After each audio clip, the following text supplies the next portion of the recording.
designed primarily to maintain order and control in battle. And we were right. But only partially. SOP had another function. To control people's senses.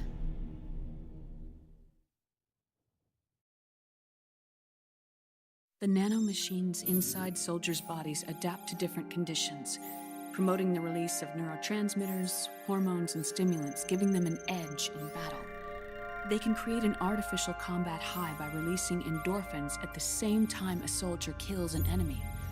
Or they can suppress hormones to neutralize the soldier's emotions, prevent them from panicking and engaging in friendly fire or needless massacres. It's all controlled by the system's core AI.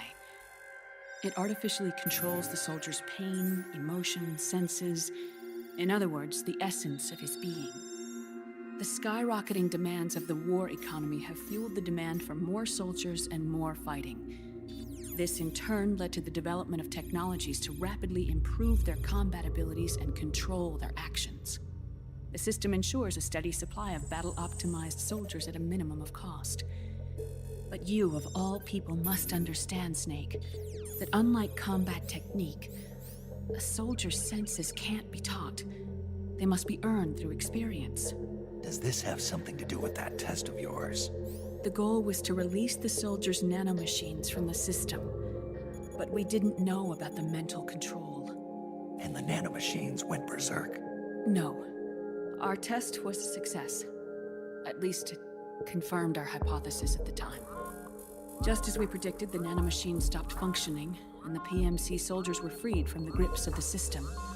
But the moment the system stopped, all the pain and fury and sorrow, all the trauma and stress, all the hatred, regret, guilt, all the sensations that had been suppressed were unleashed within their hearts.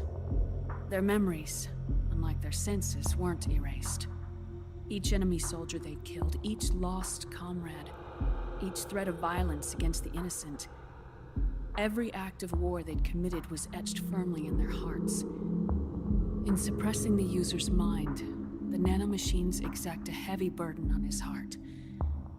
The user's body rejects the nanomachines. This reaction must then be suppressed with drugs. Before the user knows it, his mind is in complete shambles. Snake, remember Frank? Frank Yeager. Gray Fox.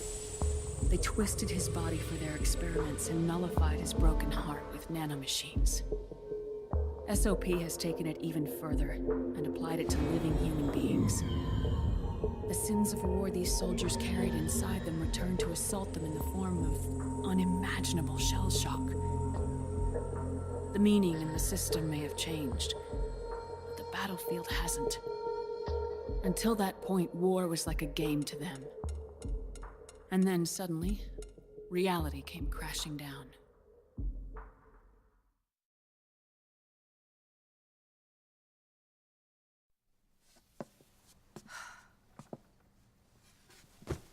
Ordinarily, our hearts are hardened through experience. Even the most grizzled veterans live with an inescapable guilt they've had to overcome bit by bit through the years. And even then, it never truly goes away. For a mind lacking that essential experience, it was simply too much to bear.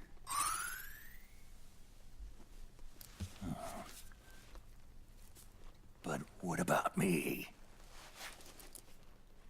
I've never been under the system's control.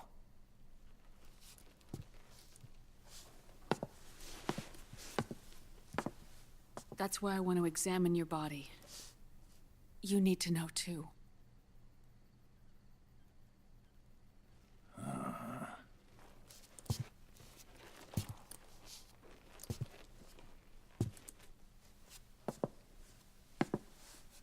All right, Snake.